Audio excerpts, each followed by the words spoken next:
कहाते, हम सबके भगवन सरस्वती आचार्य कहाते, हम सबके भगवन। अभी माता जी ने बताया था कैसे जयकारा बोलेंगे, देखती हूँ भूले भी याद है ना। जब आदि प्रभु आदिनाथ भगवान की जय, शांतिनाथ भगवान की जय, चिंतामणि पार्श्वनाथ भगवान की जय, वर्तमान शासन नायक महावीर भगवान की जय, पर्वराज परिषण महापर्व की जय, उत्तम क्षमा धर्म की जय, आचार्य गुरु प्रज्ञा श्रवण श्री देवनंद जी महाराज की जय, अहिंसामयी जैन धर्म की जय।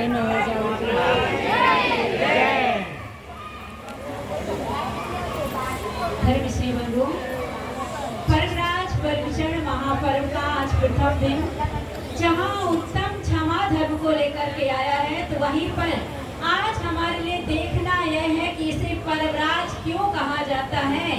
यह पर्वराज क्यों कहा जाता है? क्योंकि हर पर्व आता है और पर्व के साथ में पर्वराज नहीं लगाया जाता, लेकिन 10 लक्षण में ऐसी क्या विशेषता है, 10 लक्षण में ऐसा क्या अलग है जिसे पर्वराज के नाम से जाना जाता हो। तो धर्म श्री बंधु, यह पर्वराज परिषण पर पर्वराज इसलिए कहा जाता है क्योंकि इसका संबंध लोक से नहीं, यह लोकोत्तर त्योहार लोकोत्तर पर्व है और इसका संबंध शरीर से नहीं, इसका संबंध वस्त्रों से नहीं, इसका संबंध लेखे और जोखे से नहीं, इसका संबंध दीपा और पोती से नहीं, इसका संबंध साफ सफाई और स्वच्छता से नहीं, इसका सीधा सीधा संबंध एकमात्र डायरेक्ट आत्मा के साथ है। इसका संबंध परिणामों की विशुद्धता के साथ, परिणामों की निर्मलता के साथ और आत्मा की पवित्रता और विशुद्धता के साथ है। इसलिए इस पर्व के लिए पर्वराज परिषण पर्व कहा जाता है। वैसे तो भारतीय संस्कृति में अनेक पर्व मनाए जाते हैं, अनेक त्योहार मनाए जाते हैं, लेकिन 10 लक्षण पर्व की एक अलग ही महत्वता और आत्मीयता दिखाई देती है।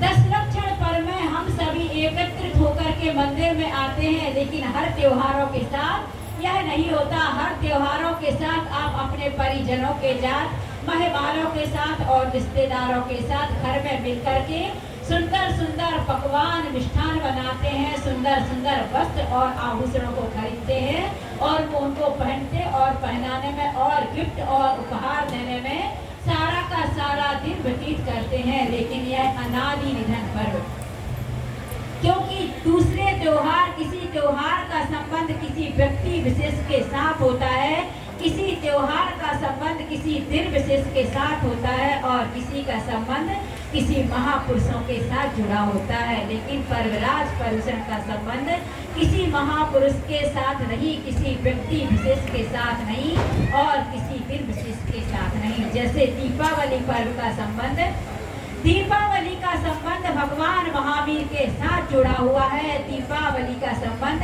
कार्तिक कृष्ण अमावस्या के साथ जुड़ा हुआ है।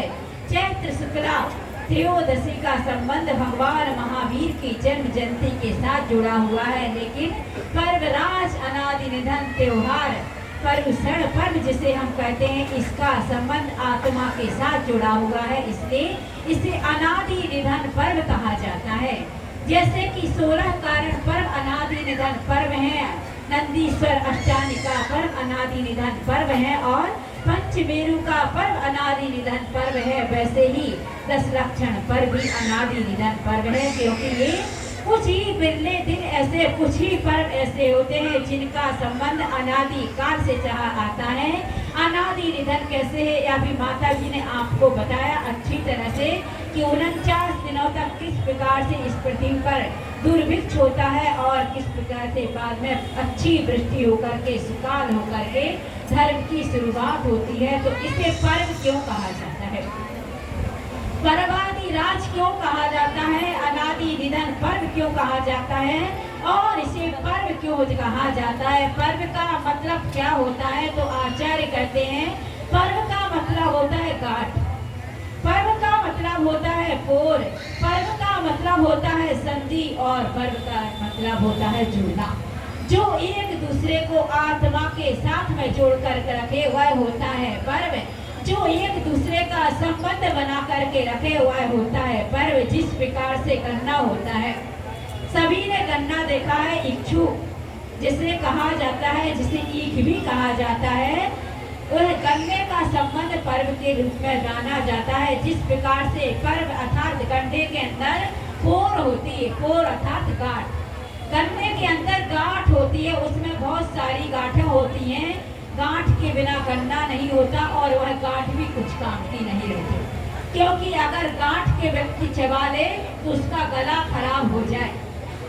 गांठ को अगर व्यक्ति चबा ले तो उसका गला खराब हो जाए, उसमें रस तो ना मिले लेकिन हानि हो जाए। लेकिन आचार्य कहते हैं पर्व के बिना, गांठ के बिना भी काम नहीं चलता। अगर पुनः गन्ने की खेती आपको करना है, पुनः गन्ना उत्पन्न करना है, तो गन्ने को उत्पन्न करने के लिए, गन्ने की खेती करने के लिए आपको गांठ की आवश्यकता होती है। गांठ के वहां से जब आप उस गन्ने के लिए गांठ सहित पुनः उर्जरा उपजाऊ भूमि में बो देते हैं, तो पुनः उस गांठ के माध्यम से नया गन्ना उत्पन्न होता है और वह आपके लिए मीठा स्वादिष्ट रस प्रदान करता है। हेल्थी, शरीर को हेल्थ बनाने वाला, शरीर को हेल्थ लाने वाला रस प्रदान करता है।